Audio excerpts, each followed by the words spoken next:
Saludos nutrinautas, sean todos bienvenidos a su podcast favorito de nutrición.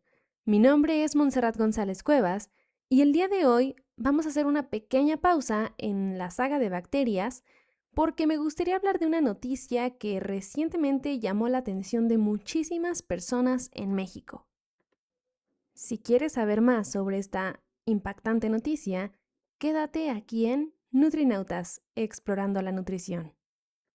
Seguramente en el transcurso de la semana, tú viste algunos titulares parecidos al siguiente. México prohíbe el colorante rojo número 3. O quizá algo un poco más alarmante, como retiran colorante relacionado con cáncer. Y como suele ocurrir con estos temas, no tardaron en aparecer publicaciones en redes sociales diciendo que nos estuvieron engañando durante años, que los alimentos estaban llenos de sustancias peligrosas o que acabamos de descubrir un enorme escándalo de salud pública. Pero, ¿qué tan cierta es esta narrativa? ¿Realmente te estuvieron engañando? ¿El rojo 3 era un veneno escondido en nuestros alimentos? ¿O simplemente estamos frente a un ejemplo de cómo funciona la ciencia cuando aparece nueva evidencia? Ponte cómodo porque el día de hoy vamos a hablar de la historia detrás del colorante rojo número 3, también conocido como eritrocina. Vamos a entender qué es, para qué se utilizaba, por qué fue autorizado durante décadas, qué preocupaciones surgieron alrededor de su seguridad y por qué México decidió retirarlo recientemente. Pero sobre todo, vamos a aprender algo muy importante: cómo interpretar este tipo de noticias sin caer en el miedo. Porque si algo nos ha enseñado la nutrición, es que la realidad suele ser mucho más compleja que un simple titular. Vamos a comenzar por lo básico. ¿Qué es exactamente el rojo número 3? La eritrocina es un colorante sintético derivado del petróleo que se utiliza para aportar tonos rojos y rosados intensos a distintos productos. Durante muchos años fue empleado en alimentos, bebidas, suplementos alimenticios y algunos productos farmacéuticos. Su función principal era estética.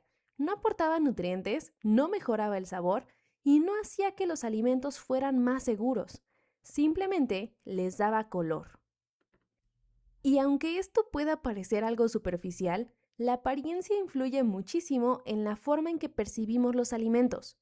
Diversos estudios sobre comportamiento del consumidor han mostrado que el color puede modificar nuestras expectativas sobre el sabor, la calidad e incluso la frescura de un producto. En otras palabras, básicamente comemos primero con los ojos. Por eso, la industria alimentaria ha utilizado colorantes durante décadas. Pero aquí aparece una pregunta bastante interesante. Si el rojo 3 llevaba tanto tiempo utilizándose, ¿por qué de pronto se decidió retirar? La respuesta es la evaluación continua de la evidencia científica. Y es que a veces pensamos que cuando una sustancia es aprobada, significa que será considerada segura para siempre, pero la ciencia no funciona así. Las agencias regulatorias revisan constantemente nueva información, nuevos estudios y nuevas metodologías para evaluar riesgos potenciales. Y justamente eso fue lo que ocurrió con la eritrocina. La preocupación principal surgió a partir de estudios realizados en animales de laboratorio durante las décadas de 1980 y 1990. En algunas investigaciones, se observó que dosis muy elevadas de eritrocina se asociaban con alteraciones en la glándula tiroides y con un aumento en ciertos tumores tiroideos en ratas macho. Momento, porque aquí necesito hacer una pausa importante. Este punto suele generar bastante confusión, porque cuando escuchamos que una sustancia causó tumores en animales, muchas personas asumen automáticamente que ocurrirá exactamente lo mismo en humanos.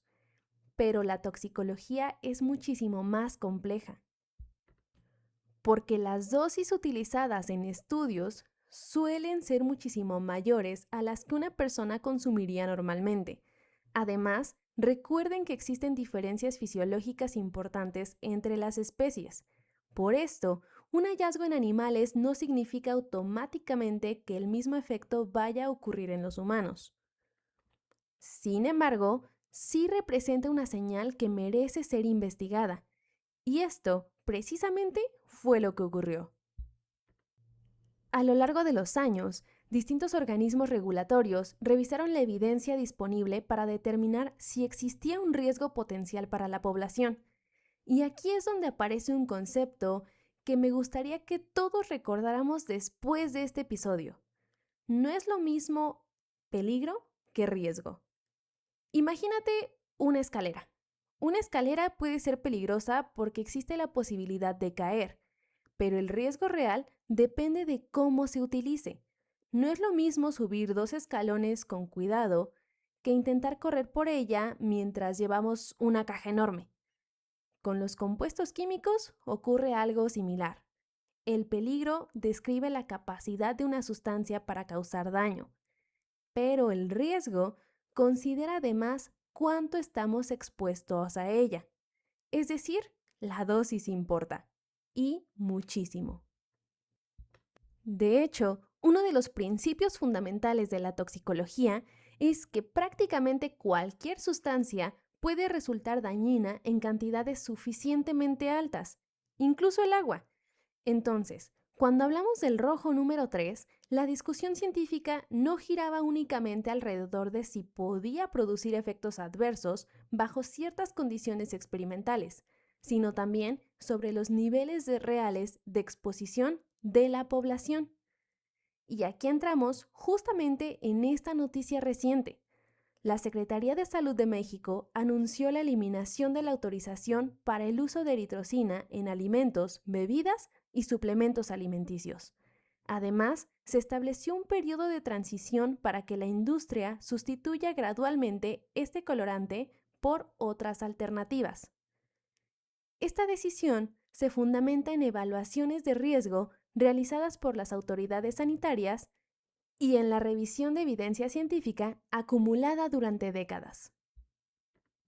Es justo aquí donde algunas personas comenzaron a preguntarse, ¿entonces me estuvieron engañando? La respuesta es no exactamente, porque asumir esto implicaría pensar que las autoridades aprobaron deliberadamente algo sabiendo que causaría daño a la población, y la evidencia no apunta hacia esta dirección. Lo que ocurrió fue algo muchísimo más interesante. La ciencia evolucionó, los métodos de evaluación mejoraron, la evidencia se acumuló y las recomendaciones cambiaron. De hecho, este tipo de situaciones ocurren constantemente en el mundo de la ciencia. Y no porque la ciencia falle, sino porque justamente funciona. Porque cuando aparecen nuevos datos, las conclusiones pueden ajustarse. Y aunque esto a veces genera incertidumbre, en realidad es una fortaleza.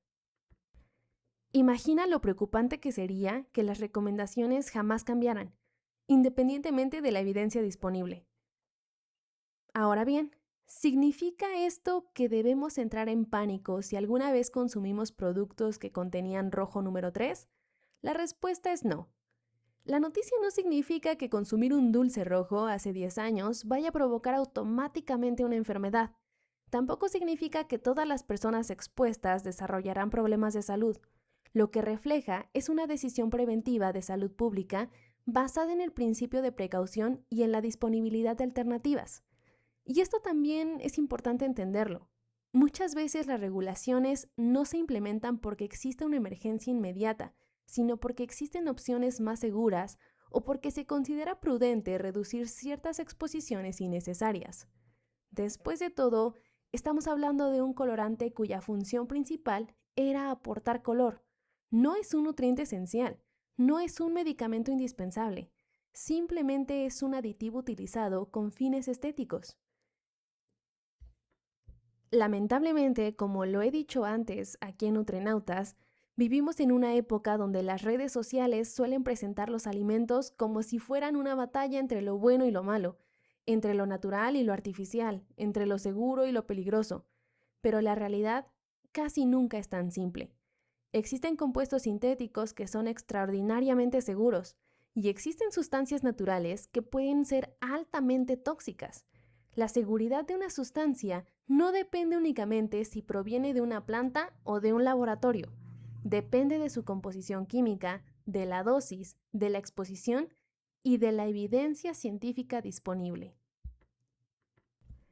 Creo que el aprendizaje más valioso que podemos tener de esta noticia es no tenerle miedo a los colorantes, tampoco pensar que todo lo que consumimos está lleno de peligros ocultos. El aprendizaje más importante es entender cómo funciona la ciencia, cómo se evalúan los riesgos, cómo cambian las recomendaciones y cómo las políticas públicas pueden adaptarse cuando aparece una nueva información. Porque al final, el objetivo de la salud pública no es reaccionar cuando ya ocurrió el daño, es prevenirlo cuando sea posible. Y eso es justamente lo que estamos viendo aquí. Pero bueno, nutrinautas, hasta aquí el episodio de hoy.